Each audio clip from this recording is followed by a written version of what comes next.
must always be in motion. And then there's this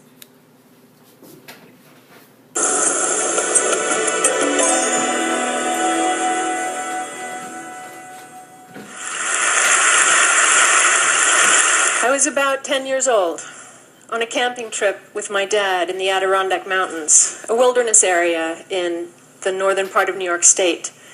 It was a beautiful day. The forest was sparkling. The sun made the leaves glow like stained glass. And if it weren't for the path we were following, we could almost pretend we were the first human beings to ever walk that land. We got to our campsite. It was a lean-to on a bluff, looking over a crystal, beautiful lake, when I discovered a horror. Behind the lean-to was a dump, maybe 40 feet square, with rotting apple cores and balled-up aluminum foil and a dead sneaker. And I was astonished, I was very angry, and I was deeply confused. The campers who were too lazy to take out what they had brought in, who did they think would clean up after them? That question stayed with me, and it simplified a little. Who cleans up after us? However you configure or wherever you place the us, who cleans up after us in Istanbul? Who cleans up after us in Rio, or in Paris, or in London? Here in New York, the Department of Sanitation cleans up after us, to the tune of 11,000 tons of garbage and 2,000 tons of recyclables every day. I wanted to get to know them as individuals. I wanted to understand who takes the job, what's it like to wear the uniform and bear that burden. So I started a research project with them. I rode in the trucks and walked the routes and interviewed people in offices and facilities all over the city, and I learned a lot, but I was still an outsider. I needed to go deeper. So I took the job as a sanitation worker. I didn't just ride in the trucks, now I drove the trucks. And I operated the mechanical brooms, and I plowed the snow. It was a remarkable privilege and an amazing education. Everyone asks about the smell. It's there, but it's not as prevalent as you think. And on days when it is really bad, you get used to it rather quickly. The weight takes a long time to get used to. I knew people who were several years on the job whose bodies were still adjusting to the burden of bearing on your body tons of trash every week. Then there's the danger. According to the Bureau of Labor Statistics, sanitation work is one of the 10 most dangerous occupations in the country. And I learned why. You're in and out of traffic all day, and it's zooming around you. It just wants to get past you. So it's often the motorist is not paying attention. That's really bad for the worker. And then the garbage itself is full of hazards that often fly back out of the truck and do terrible harm. I also learned about the relentlessness of trash. When you step off the curb and you see a city from behind a truck, you come to understand that trash is like a force of nature unto itself. It never stops coming. It's also like a form of respiration or circulation. It must always be in motion. And then there's the stigma.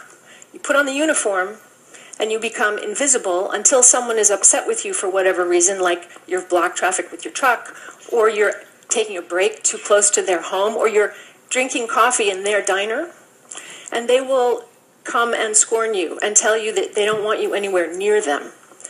I find the stigma especially ironic because I strongly believe that sanitation workers are the most important labor force on the streets of the city for 3 reasons. They are the first guardians of public health. If they're not taking away trash efficiently and effectively every day, it starts to spill out of its containments, and the dangers inherent to it threaten us in very real ways. Diseases we've had in check for decades and centuries burst forth again and start to harm us. The economy needs them. If we can't throw out the old stuff, we have no room for the new stuff. So then the engines of the economy start to sputter when consumption is compromised. I'm not advocating capitalism. I'm just pointing out the relationship. And then there's what I call our average necessary quotidian velocity. By that I simply mean how fast we're used to moving in the contemporary day and age. We usually don't care for, repair, clean, carry around our coffee cup, our shopping bag, our bottle of water. We use them, we throw them out, we forget about them, because we know there's a workforce on the other side that's going to take it all away. So I want to suggest today a couple of ways to think about sanitation that will perhaps help ameliorate the stigma and bring them into this conversation of how to craft a city that is sustainable and humane. Their work, I think, is kind of liturgical. They're on the streets every day. Rhythmically, they wear a uniform in many cities. You know when to expect them. And their work lets us do our work. They are almost a form of reassurance. The flow that they maintain keeps us safe from ourselves, from our own dross, our cast-offs. And that flow must be maintained always, no matter what. On the day after September 11th in 2001, I heard the growl of a sanitation truck on the street. And I grabbed my infant son and I ran downstairs, and there was a man doing his paper recycling route like he did every Wednesday. And I tried to thank him for doing his work on that day of all days, but I started to cry. And he looked at me, and he just nodded, and he said, "We're going to be okay. We're going to be okay." It was a little while later that I started my research with sanitation, and I met that man again. His name was Paulie, and we worked together many times, and we became good friends. I want to believe that Paulie was right.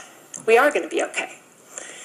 But in our effort to reconfigure how we as a species exist on this planet, we must include and take account of all the costs, including the very real human cost of the labor. And we also would be well informed to reach out to the people who do that work and get their expertise on how do we think about, how do we create systems around sustainability that perhaps takes us from curbside recycling, which is a remarkable success across